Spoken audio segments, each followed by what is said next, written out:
excited to be here. It's really cool for me to get to talk to any new audience.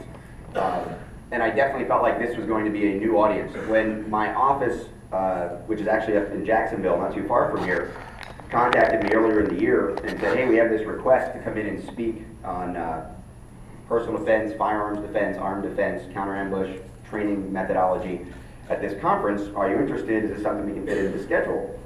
I followed the link and I said, this must be a mistake. I was a cop for a little while, which means two things. Most of the women I've dated have had a thing for firefighters.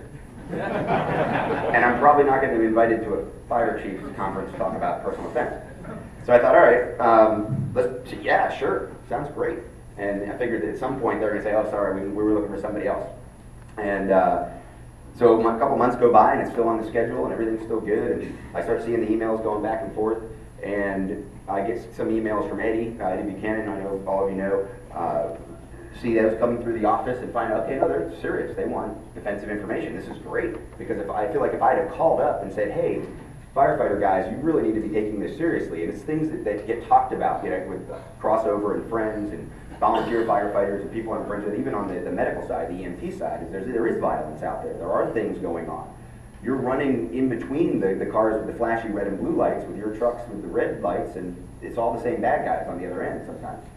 So how do we work that out? Years ago in Colorado, I had the pleasure of teaching at an emergency medical symposium that was put on by the San Juan Basin Technical School. And we teach in Telluride, and we teach down in Durango, and we were working with EMTs mostly, but a lot of them were attached to fire departments. And they were talking about how there was this big dilemma, this is the mid-2000s, this big dilemma of how do we convince our side that it's okay for us to know how to shoot a gun, work with the police, let alone ever really be trained or prepared to defend ourselves when we show up and the police aren't there. Or when the policeman is in the next room and I'm in this room and some guy comes out of the closet that they missed. How do we deal with that?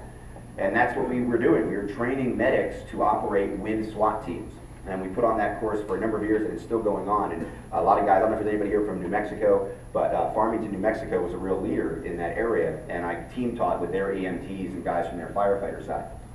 So I have a little bit of a background in trying to figure out how to bridge that gap. But that was at the bottom of the pyramid. And in my research getting ready to come out here this week, I realized that this is the top of the pyramid. These are the people that actually make decisions that I'm going to be talking to. These are people who can really make a difference. You can decide that, yeah, this is relevant, this is important. I can go back you can go back to your town, your cities. In some cases, I was talking to somebody last night who's the state director of training in his state. And I know he's probably not the only one in this room. So there's a lot of influence here. There's a lot of opportunity to make change. And I would ask you, if anything you heard from any of the presenters on these personal defense or individual defense or team defense topics resonated with you, go make that change.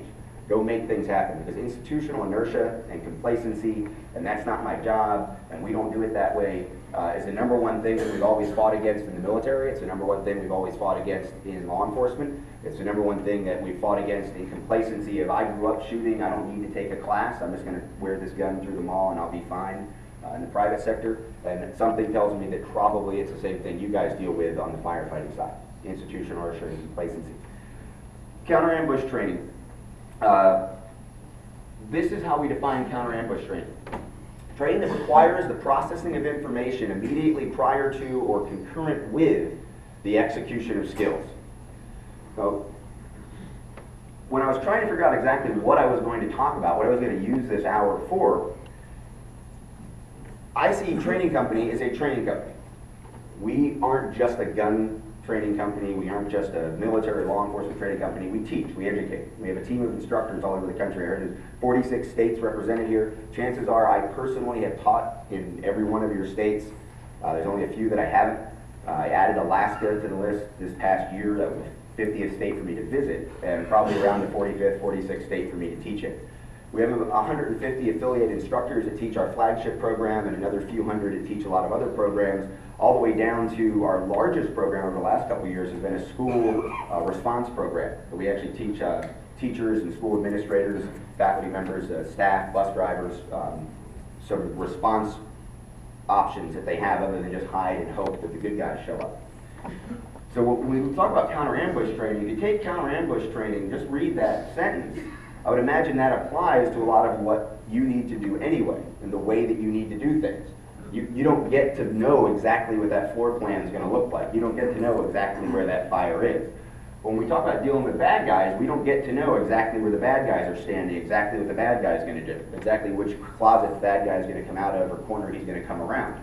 So I can't have, when I'm teaching firearms, I can't have someone imagine the bad guy's always going to be 12 feet away, they're always going to have their right foot back, they're always going to have their perfect sight alignment, sight picture, stance, all those things that you might see in a target shooting environment. I can't imagine that they're going to have all those things in place perfectly as they would like or as they would choreograph when they have to use a firearm to defend themselves. Chances are you have the same situations when you have to use an axe or a shovel or a fire hose. Processing information concurrently with the execution of the skills has to be present in your training as well. So